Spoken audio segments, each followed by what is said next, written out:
उससे जो बोध होता है उसी पर ध्यान केंद्रित हो उसे ही पश्यन्ति वाक्य कहते हैं। जो पश्यन्ति वाक्य से जब की बात है उसमें जो भवसिंधु के सुख जाने का जो ज्ञान है उसमें पश्यन्ति वाक्य से शब्द विशेष का जब उसमें विहित है या फिर उस तज्जन जो ज्ञान है उस ज्ञान हो जाना ही व्याकरण का दार्शनिक ग्रंथ है वाक्य पदयम कहीं से कहीं 111 कहीं 113 का पाठ नस्तोस्ति प्रत्ययो लोके या शब्दानुगमादिते व्यवहार साधक ऐसा कोई बोध नहीं है जिसमें शब्द का अनुवेद न हो। है कोई चतुर्चितेरा पारखी माय कला जो किसी भी भाषा के किसी भी शब्द या शब्दजन्य संस्कार का आलम्बन लिए बिना संकल्प कर ले, विकल्प कर ले, निश्चय कर ले, गर्व कर ले, स्मरण कर ले, संभव नहीं। अगर शब्द से अनुविध बोध की बात करें तो उपनिषदों के अनुसार उसी का नाम आत्मा है। अवरोह क्रम से विचार करें तो परा पश्यन्ति मध्यमा संज्ञक वाक्यत्रय की घाटी पार करके ही वैक्रिय वाक्य की निष्पत्ति होती है।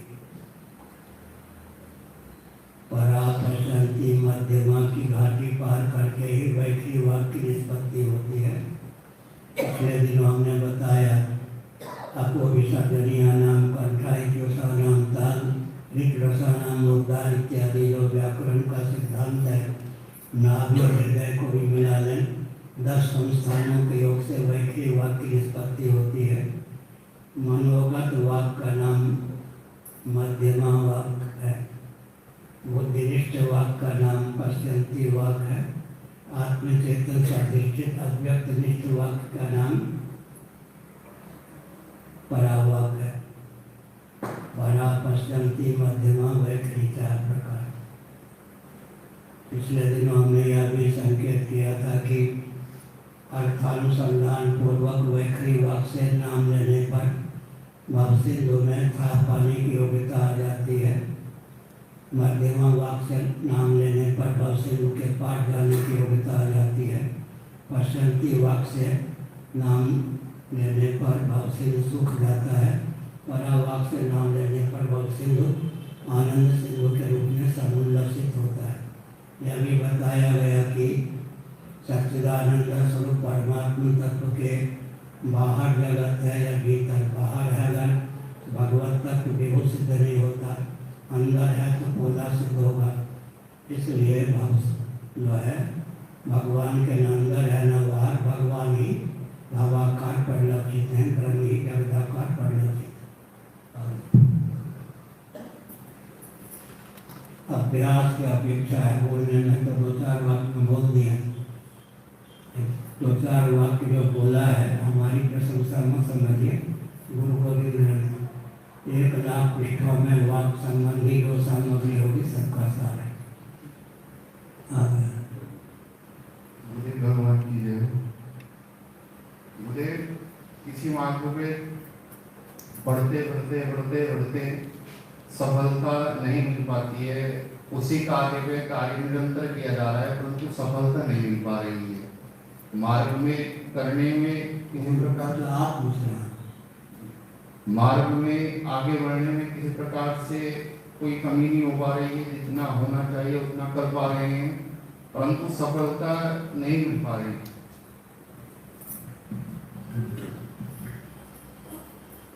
अभिरुचि और अधिकार में तालमेल बैठा के साधन चुनना चाहिए, कदम उठाना चाहिए। अभिरुचि और अधिकार में तालमेल बैठा कर छलांग लगाने से गिरने की संभावना भी होती, चोट लगने। दूसरी बात है कि बल्ब का जिसने आविष्कार किया थॉमस एडिसन, जिन्होंने बल्ब का आविष्कार किया उनका नाम था थॉमस एडिसन। 11,000 बार असफल रहे। आप तो 1-2 बार असफल रहे होंगे।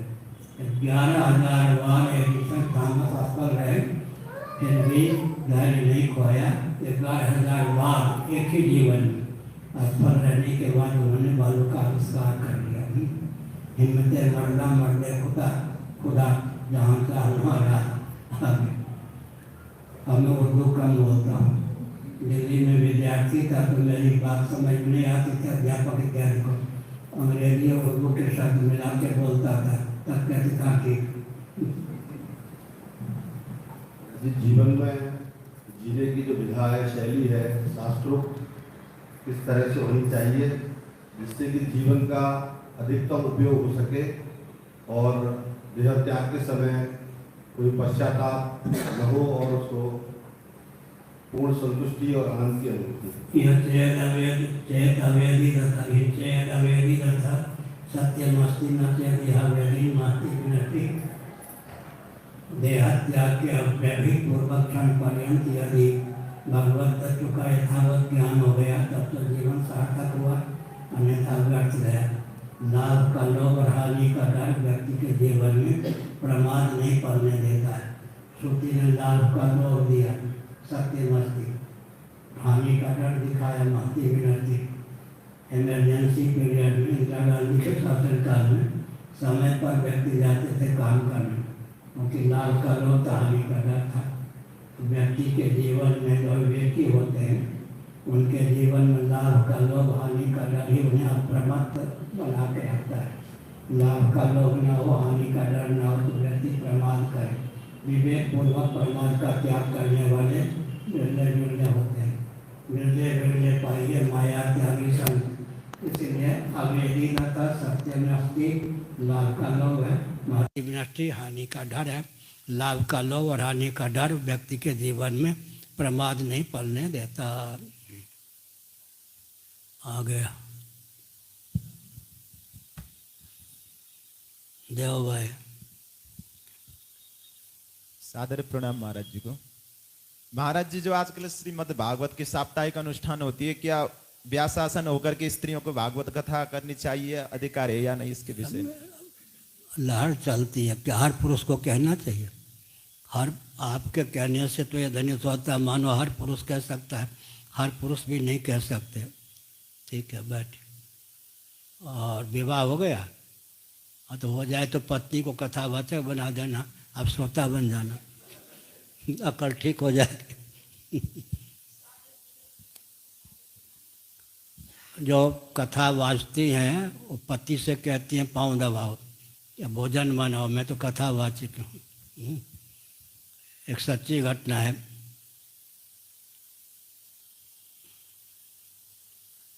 कानपुर है ना, वहाँ एक शिष्या थी, दंडी स्वामी पूज्यपाद नारदानंद सरस्वती जी महाराज की। नाम तो काली, लेकिन बहुत गोरी चट्टी थी। उसके पति ठिगने थे ऐसे। नैमिष वालों का स्वभाव था स्त्रियों को कथावाचक बना देते थे। कथावाचक बन के गई, वाचिका बन के 2-3 जगह तो अपने पति के लिए कहा मेरे पतिदेव हैं। बाद में कहने लगी मेरे सर्वेंट है ये। तो उनके पति ने मुझसे कहा महाराज क्या करूं अब मैं, नाक का प्रश्न है, साथ ले जाती है, पहले कहती थी पति है, अब कहती है सर्वेंट है। हमने कहा बढ़िया, नैमिष वालों ने बहुत अच्छा काम किया, कथावाचक बना के तुमको। यही सब होता है। पति से पाँव भी दबाती हैं, पति से भोजन भी बनवाती हैं, मर्यादा की सीमा में। आजकल मैं कहता हूँ अगर शास्त्र सम्मत फल चाहिए तो शास्त्र सम्मत विधि निषेध का अनुपालन भी करना चाहिए। क्या आधा तीतर आधा बटेर। यातायात के नियम तो लौकिक है ना, अमेरिका में राइट हैंड साइड, भारत में लेफ्ट हैंड साइड। यातायात के लौकिक नियम का अनुपालन करने पर व्यक्ति गंतव्य तक पहुंचता है। फिर शास्त्र सम्मत फल चाहिए तो अपने ऊपर कृपा करके शास्त्र सम्मत विधि निषेध का अनुपालन भी करना चाहिए। दूसरी बात है सबसे निषेध तो ब्राह्मणों के लिए है, उसमें भी दंडी स्वामी, उसमें भी शंकराचार्य के लिए निषिद्धाचरण से वर्जित हो। मान लो कल तक कोई गृहस्थ था, आज हो गया सन्यासी। अब अगर पत्नी का दर्शन हो जाए तो सचैल स्नान करे। यह है ना, कल तक पत्नी के पास रहे तो कोई बात नहीं, आज सन्यासी हो गया तो अपनी ही पत्नी का दर्शन हो जाए तो वस्त्र सहित डुबकी लगावे। तो शास्त्र सम्मत विधि निषेध का पालन करना चाहिए। शास्त्र सम्मत फल अगर अभिष्ट है तो आगे आधा तीतर आधा बटेर नहीं। हाँ गुरुजी आपके चरणों में दास का दंडवत प्रणाम। गुरुजी कितने साल के हो गए? 17। लंबाई बढ़ रही है घट रही है? वैसे ही है, बोलो। जी गुरुजी, सृष्टि वर्णन के विषय में अनेक अनेक शास्त्रों में अलग अलग प्रकार से क्यों मिलता है? जब हम देवी भागवत पढ़ते हैं तो देवी जी से सृष्टि की उत्पत्ति है, जब हम श्रीमद् भागवत को पढ़ते हैं तो भगवान नारायण से उत्पत्ति है। तो ये अलग अलग विधाएं इसमें क्यों? लक्षण साम्य से वस्तु साम्य का नियम होता है। एकम सद विप्रा बहुधा वदंती। भगवान वेद व्यास के द्वारा ही तो सब प्रकार के पुराण उपपुराण और पुराण की रचना हुई, झगड़ा लगाने के लिए तो नहीं है। इसलिए सदैव सौम्यदमग्रासित एक में व द्वितीयम महाप्रलय में सजाति विजाति स्वगत वेद शून्य देशकृत कालकृत वस्तुकृत परिच्छेद विनिर्मुक्त सदघन चिदघन आनंद घन भगवत तत्व ही शेष रहता है। सर्ग दशा में उत्पत्ति नामक कृत्य का निर्वाह करने के लिए वह हिरण्यगर्भ हो जाता है, जिसे ब्रह्मा और सूर्य भी कहते हैं। पालन नामक कृत्य का निर्वाह करने के लिए वह विष्णु श्रीमन्नारायण हो जाता है। संभार या समृद्धि नामक कृत्य का निर्वाह करने के लिए रुद्र या शिव हो जाता है। निग्रह नामक कृत्य का निर्वाह करने के लिए शक्ति, अनुग्रह नामक कृत्य का निर्वाह करने के लिए गणपति हो जाता है। एक ही तत्व की 5 रूपों में अभिव्यक्ति है। मैं उदाहरण देता हूँ। कछुए की हथेली देखा है? दर्शन किया ना किया हो तो कर लेना। कछुए की हथेली में उंगलियों में विभाजक रेखा होती है, विभाजन नहीं होता। खरबूजे या तरबूजे पर विभाजक रेखा होती है, विभाजन नहीं होता। तो एक ही भगवत तत्व सर्ग दशा में 5 रूपों में अभिव्यक्त है और अंत में लक्षण साम्य से वस्तु साम्य की दृष्टि पे 5 ही पूर्ण परमात्मा की अभिव्यक्ति होने के कारण परब्रह्म। अपनी अपनी भावना और रुचि के अनुसार पंचदेवों में या उनके अवतार में किसी एक में व्यक्ति का आकर्षण होता है। शेष जो 4 हैं अपने इष्ट देव के प्रकाशक भी उनको समझें या काया भी समझें या परिकर समझकर उनकी उपेक्षा न करें। आगे हाँ पूछिए। सादर प्रणाम गुरुजी। गुरुम गणेशम महादेवम नमस्कृते सरस्वती। लोग तीर्थ जाते हैं और वापस आके छोटे छोटे शंकर जी ले आते हैं। जैसे छोटे छोटे शंकर जी बहुत सारे घर में हो गए तो एक बड़े हैं तो चलेगा, ये पढ़ा था। क्या शंकर जी में तुलसी चढ़ती है? जन साधारण में ये आम धारणा है कि नहीं चढ़ती? तो चढ़ती है कि नहीं चढ़ती? शिव पुराण में लिखा है। जी कहीं चले गए, क्या कहा? शंकर जी में तुलसी चढ़ती है नहीं चढ़ती है? पूछ सुनो, कल भी मैंने कहा था गीता प्रेस से प्रकाशित नित्य कर्म पूजा प्रकाश नामक पुस्तक ले लीजिए। पंचदेवों में किसकी आराधना किस प्रकार करें सब विवरण मिल जाएगा। गीता प्रेस से नित्य कर्म पूजा प्रकाश नामक पुस्तक ले लीजिए। उसमें पंचदेवों की आराधना शास्त्र सम्मत विधा से प्राप्त हो जाएगी। तदनुकूल आसन करें। तुलसी के दिन तोड़ें, किस दिन न तोड़ें, यह भी तो नियम है। कहाँ की तुलसी चढ़े, कहाँ की तुलसी न चढ़े। आगे नमामि भगवत पादम शंकरम लोक शंकरम। परम पूज्य डोंगरे महाराज भागवत रहस्य नाम के जो ग्रंथ है उसमें सुखदेव भगवान के बारे में लिखा कि राधा राधा नाम का जो है सतत जाप करते थे। तो निकुंजों में आकर आह्लादनी शक्ति राधा रानी ने कहा, वत्स राधेति राधेति माँ वद कृष्ण कृष्ण वद। ये शास्त्र सम्मत वाक्य है या संतों का भाव है? क्या कहा? सुखदेव भगवान ने बार बार जो है राधा नाम का जप कर रहे थे। तब श्री जी ने आकर कहा, बैठे एका अनया राधिता, सीधे राधा नाम का उच्चारण नहीं किया सुखदेव जी ने। इसी से फल बल कल्पक सीधे राधा नाम का उच्चारण करने पर समाधिस्थ हो जाते। इसलिए एका अनया राधिता मुख्या ढंग से सीधे राधा नाम का उल्लेख नहीं। दूसरी बात है बाल लीला जो भगवान श्री कृष्ण की, उसमें जितने सखियां हैं किसी का नाम नहीं। कालांतर में जब श्री कृष्ण का विवाह हुआ तो गिनी चुनी पत्नियों का नाम है, लेकिन बाल लीला में जो सौभागिनी सखियां थी उनमें किसी का नाम भागवत में नहीं।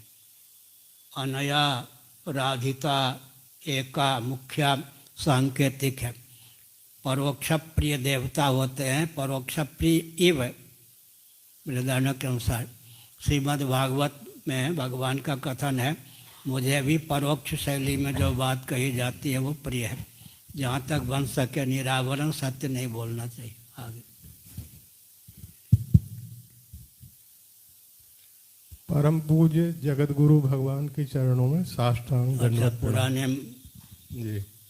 स्वामी जी, अविद्या निवृत्ति और ब्रह्म ज्ञान की प्राप्ति में ब्रह्म सूत्र के स्वाध्याय की का क्या महत्व, थोड़ी प्रकाश डालें महाराज जी। क्या कहा? अविद्या निवृत्ति और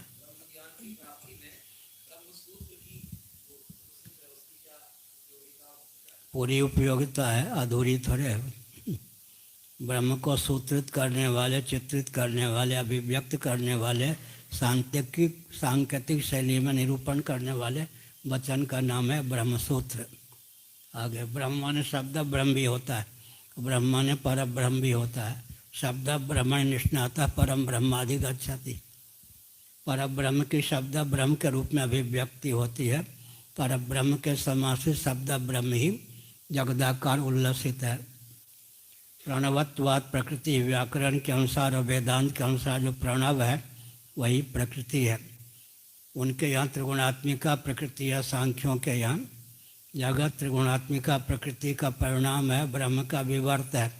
लेकिन जब प्रणवत्वाद प्रकृति कहते हैं उपनिषद के अनुसार प्रणव ओंकार, प्रणव को ही जब प्रकृति कह दिया व्याकरण के अनुसार, वेदांत के अनुसार, तब प्रश्न उठता है प्रकृति का तो जगत परिणाम है, ब्रह्म का विवर्त है। जैसे रज्जु का विवर्त, रज्जु का ज्ञान का परिणाम रज्जु सर्प माना जाता है, ऐसे ही। लेकिन प्रणव को ही प्रकृति कह दिया तो विवर्त गर्भित परिणाम है प्रणव का जगत।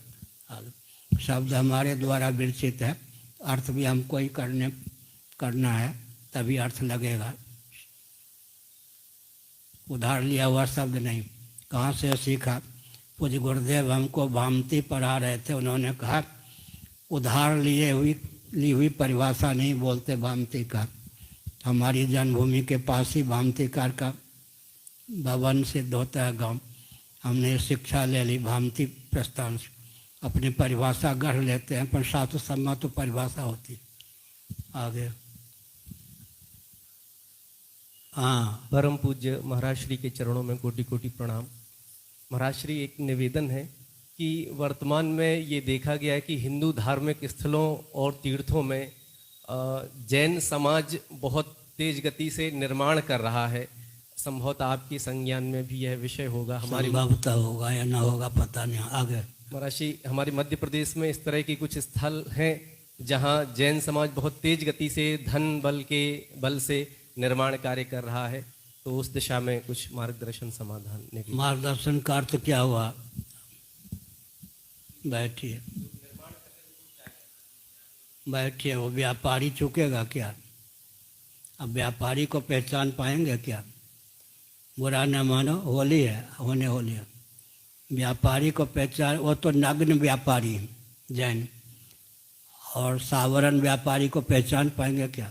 मैं बोल दूं व्यापारियों की बात। कर्मकांड में व्यापारी पहुंच गए, उनको पहचानेंगे? विधि वर्ण वेश निरपेक्ष कर्मकांड का प्रचार कर दिया या नहीं? अपना स्वार्थ बना लिया, लोगों को उल्लू बना दिया। बुरा न मान वाली। उपासना कांड में दिशाहीन व्यापारी पहुंच गए, विवेक वैराग्य निरपेक्ष भक्ति चला दी वृंदावन आदि में। श्रुति सम्मत हरिभक्ति पथ संयुक्त विरत विवेक तेना चल नर मोहबत कल्पई पंथ अनेक। उपासना भी मारिका बन गई, स्मारिका नहीं मारिका। साधन चतुष्टय निरपेक्ष वेदांत चला दिया। इसलिए ईमानदार व्यक्ति ऐसे महात्माओं के चेले विक्षिप्त हो गए, बेईमान विषय ही हो गए। इसलिए अध्यात्मक ज्ञान नित्यत्वम कहा गया है ना, अनित्यत्वम कहा गया है क्या? नित्यत्वम, अध्यात्मक ज्ञान नित्यत्वम, नित्य प्रतिष्ठा होनी चाहिए। अभी आप साधन चतुष्टय संपन्न हैं, ज्ञान के अधिकारी। ज्ञान मार्ग में भी, योग मार्ग में रामदेव बाबा खूब हंसते, हमारी बात सुन के आते हैं, ठाका हमारे खूब हंसते हंसाते हैं, बुरा नहीं मानते। अभी भी प्रयाग में आए थे, उन्होंने वक्तव्य दिया गधी के दूध का बड़ा गुण होता है। हमने कहा गधी का व्यापार कर लो, फिर गधी का दूध पीने से बल तो मिलेगा, गधे जैसी बुद्धि हो जाएगी। खूब हंसे रामदेव बाबा। कम दूध होता है, हमने कहा ज़्यादा दूध होता तो व्यापार करते ही। कहा बिल्कुल ठीक है, संकेत किया। तो हमने कह दिया कर्म कांड में व्यापारी घुस गए, योग में घुस गए, यम नियम निरपेक्ष योग चला दिया है नहीं। योग भी मारक हो गया, ज्ञान भी मारक हो गया, भक्ति भी मारिका हो गई, कर्मकांड भी मारक हो गया। दिशाहीन व्यापारियों को पहचानना बहुत कठिन। जैन इत्यादि नंगे व्यापारी, दिशाहीन व्यापारी कर्मकांड, उपासना कांड, ज्ञान कांड सब जगह घुस गए, आ गए। अब राजनीति में भी घुस गए। महाराज जी आपके चरणों में साष्टांग दंडवत।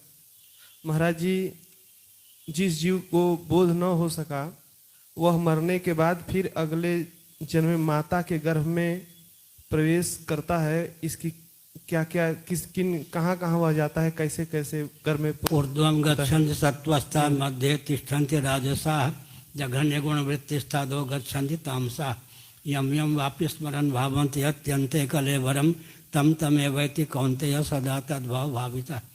देहत्याग के अव्यभित पूर्वक क्षण में यदाकार मनोवृत्ति होती है, तदनुरूप जन्म होता है। जैसे भारत के नहीं, भूमंडल के शासक रहने पर भी भरत जी घर द्वार छोड़कर ऋषभदेव जी के ज्येष्ठ पुत्र भजन करने लगे। देहत्याग के अव्यभित पूर्वक क्षण में मृगाकार वृत्ति हो गई, मृग शरीर बन गया।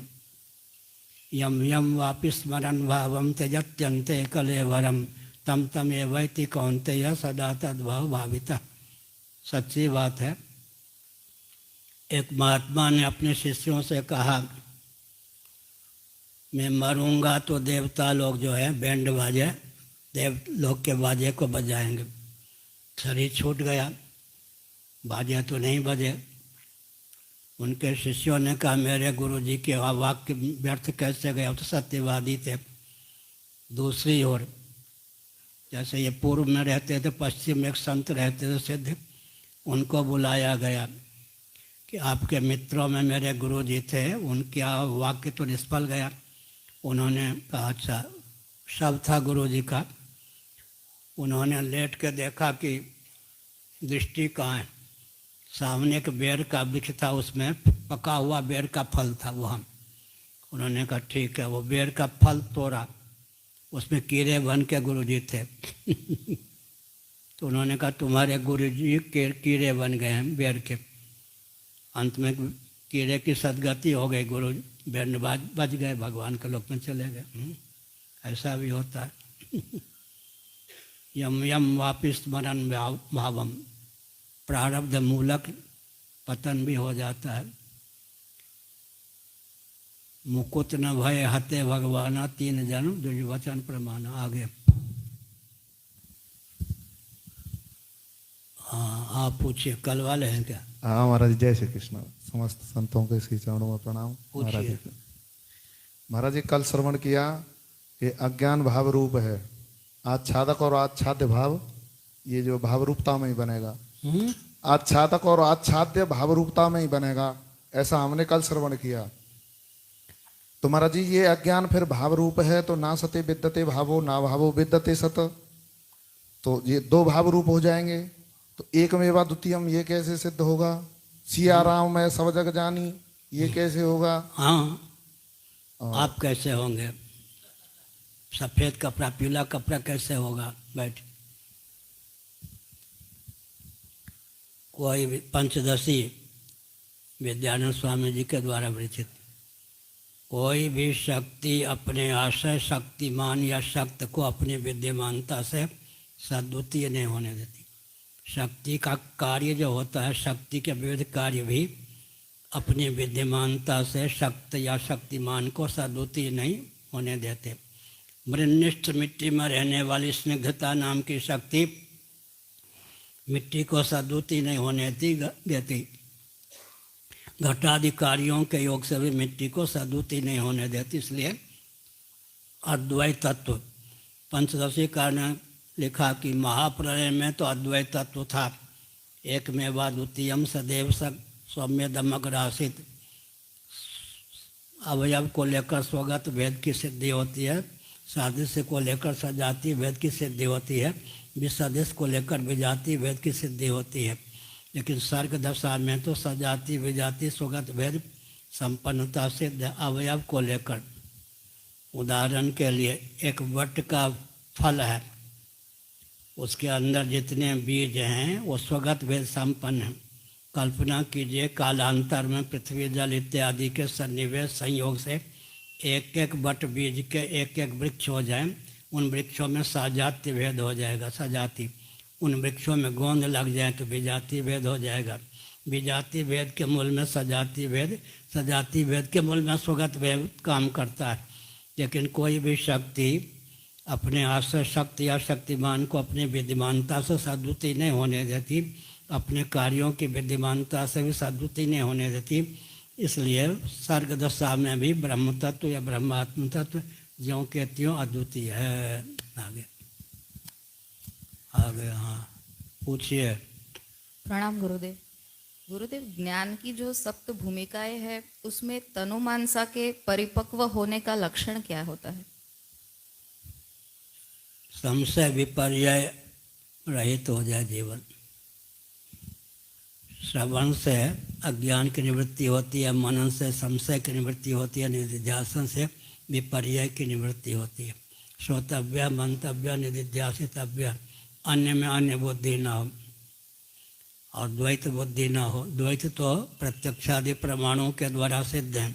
अगर वेदादि शास्त्रों का चरम तात्पर्य द्वैत में ही हो तो वेदादि शास्त्र क्या हो जाएंगे? अनुवादक। अनुवादक का स्वतंत्र प्रामाण्य नहीं होता।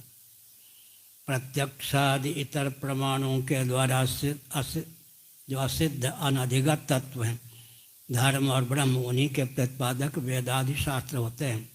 इसमें भी एक पूर्व पक्ष, बैठ जाओ थक जाओगी, उसमें भी एक पूर्व पक्ष प्राप्त होता है। धर्म तो भव्य है, अनुष्ठेय है, साध्य है। स्वर्ग कामो यजेत, स्वर्ग साध्य है, याग साधन है। इस तथ्य का ज्ञान वेदादि शास्त्रों के द्वारा ही हो सकता है। पुत्रेष्टि याग से पुत्र रत्न की प्राप्ति, कारीरी याग से वर्षा की प्राप्ति कर्मकांड में, तो साध्य साधक भाव का ज्ञान तो वेदादि शास्त्रों के द्वारा ही हो सकता है। लेकिन ब्रह्म तो पृथ्वी आदि के समान सिद्ध तत्व है, उसका ज्ञान वेदादि शास्त्रों के द्वारा ही हो सकता है। ऐसा क्यों कहा? उसमें ध्यान देने की बात है। सांकेतिक भाषा में तत्पद का वाच्यार्थी जिनके यहाँ तत्व है, लक्ष्यार्थ तक जिनकी गति नहीं है, वो अनुवादक सिद्ध हो जाएंगे। लेकिन ब्रह्म तो पृथ्वी आदि के समान सिद्ध तत्व है, उसमें वेदादि शास्त्रों को ही प्रमाण क्यों माना गया? तो एक कहावत है, मथुरा पास में है, 3 लोग से मथुरा न्यारी।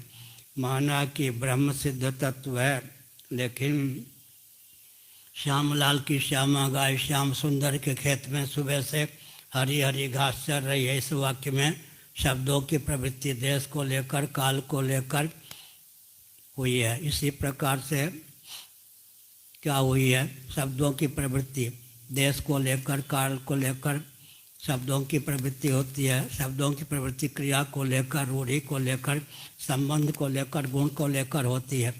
ब्रह्म तत्व देश और काल से अतिक्रांत है, असंग है, एक है। इसलिए जाति परक, गुण परक, रूढ़ि परक शब्दों की, क्रिया परक शब्दों की भी प्राप्ति सीधे ब्रह्म में नहीं हो सकती। अतः मानना चाहिए कि ब्रह्मात्म तत्व भी सिद्ध होता हुआ भी वेदिक समधिगम्य है।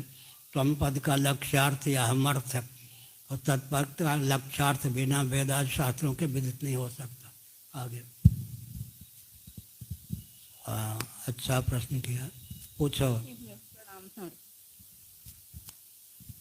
महाराज जी, जो पुरुष जो कर्म करते हैं, कहते हैं आधा स्त्री का भाग होता है इसमें, पर ये प्रत्यक्ष तो नहीं देखा। जैसे पति चला जाता, वहाँ पत्नी को भी तो जाना चाहिए। क्या कहा? पुरुष जो काम करते हैं आधा भाग पत्नी को चला जाता है, पत्नी जो काम करे वो नहीं जाता। हमारे पूर्वाचार्य को मसाते थे। पुरुष जो काम करता अर्धांगिनी है ना, आधा भाग पुण्य का चला जाएगा। अगर पत्नी कोई पुण्य करती है तो जरूरी नहीं है कि पति के पास आधा चला जाए। भगवत भजन में तो सब अधिकृत हैं। भगवान का भजन वर्ण और आश्रम की सीमा में भजनीय तत्व के प्रकार का ज्ञान हो ही सकता है, लेकिन विधि निषेध का पालन आवश्यक आ गया। यज्ञ में सहभागिता के कारण ही पत्नी का नाम पत्नी है। पुत्र का नाम माता पिता को नरक से बचाने में समर्थ नरक न जाने दे, उसी का नाम व्युत्पत्ति लभ्य पुत्र होता है। आगे पुत्र के दो भेद हैं, नाद परंपरा, बिंदु परंपरा। नाद परंपरा में शिष्य होते हैं, बिंदु परंपरा पुत्र होते हैं। कहीं पिता ही गुरु हो जाए तो नाद बिंदु दोनों परंपरा से गुरु हो गए। आगे महाराज जी कर्म को लेकर के ये जैसे गोस्वामी जी महाराज ने लिखा है, निज कृत कर्म भोग सब भ्राता, अपने कर्म का फल भोगता है। और गोस्वामी जी महाराज जी ये लिख रहे हैं, और करे अपराध को और पाव फल भोग। फिर क्या हुआ? अब कौन सी बात हम स्वीकार? हाँ, तादात्म्य पत्ति के बल पर देहेंद्रीय प्राणांतकरण के द्वारा पुण्य और अपुण्य का अनुष्ठान होता है ना, साक्षी अपने ऊपर मर लेता है। इसलिए दूसरी बात है, कोई भी यजमान जो होते हैं वो पंडित के द्वारा किए हुए कर्म को कृत दक्षिणा के बल पर खरीद लेते हैं। पंडित लोग अनुष्ठान करते हैं ना, फल किसको मिलता है? बहुत बढ़िया। मैं दिल्ली में रामकृष्ण डालमिया के यहाँ विद्यार्थी जीवन में था। उनके एक पत्नी का नाम सरस्वती देवी था। एक सुधाकर शास्त्री जी वहाँ पंडित थे। सरस्वती जो थी वो कायस्थ परिवार की थी और शायद लखनऊ की थी, शास्त्री भी थी, वो संस्कृत में पढ़ी हुई थी। सुधाकर शास्त्री जी से उसने प्रश्न कर दिया, पंडित जी आप, सुधाकर शास्त्री जी ब्रह्मचारी थे, अयोध्या परंपरा के संत थे, कोई विकृति क्या आ गई पता नहीं, उनको अनुष्ठान करना पड़ा। 100 रुपया महीना उन दिनों डालमिया के यहाँ प्राप्त करते। सरस्वती देवी शास्त्री थी, कायस्थ घर की थी, डालमिया की पत्नी थी। उसने प्रश्न कर दिया, संकल्प के बल पर, दक्षिणा के बल पर आप जो कुछ अनुष्ठान करते हैं पुण्य तो मुझे प्राप्त हो जाता, आपको क्या मिलता? उन्होंने कहा, सुनिए, एक मिट्टी के पात्र में रोज घी रखें, पूरी आदि बनाने में उसका उपयोग कर लें, तो अभी मिट्टी का पात्र चिकना तो ही जाएगा, इतना फल तो हमको मिलता ही है। इतना फल तो मिलता ही है। वो उस मिट्टी के पात्र में जिसने घी खूब पी लिया है, उसमें अगर गर्म पानी रख दें तो घी का अंश उसमें आ जाएगा नहीं पीते समय। प्रसन्न हो गई सरस्वती देवी को, उत्तर फेंक दिया। एक व्यक्ति अनुष्ठान करता, यजमान के नाम दे देता फल। एक बहुत अच्छे थे, बहुत पंडित विचित्र थे। वो यजमान आता, उन्होंने कहा मैंने बहुत अनुष्ठान कर रखा है, दक्षिणा दो, संकल्प से वो ले लो, किए हों या ना किए हों, सच्ची बात। एक पंडित थे, उन्होंने कहा मैंने बहुत अनुष्ठान कर रखा है, अनुष्ठान करने की जरूरत नहीं, दक्षिणा दे दो और मैं संकल्प के द्वारा वो पुण्य तुम्हें दे देता हूँ। आगे हाँ, वो ये पूछेंगे। श्री चरणों में सादर प्रणाम। हाँ गुरुदेव, एक हार्दिक इच्छा है कि धर्म सम्राट स्वामी करपात्री जी के विषय में 2 शब्द कुछ कहें। धर्म सम्राट स्वामी करपात्री जी के विषय में 2 शब्द कहें। 2 शब्द, धर्म और ब्रह्म के मर्मज्ञ।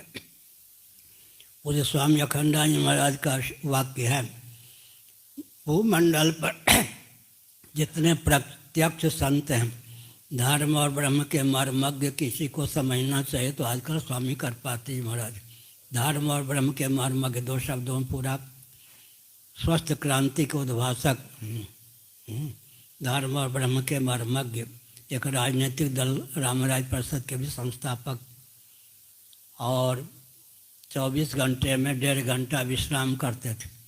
3 घंटे शीर्षासन पर संपुट सहित दुर्गा सप्तशती का पाठ करते थे।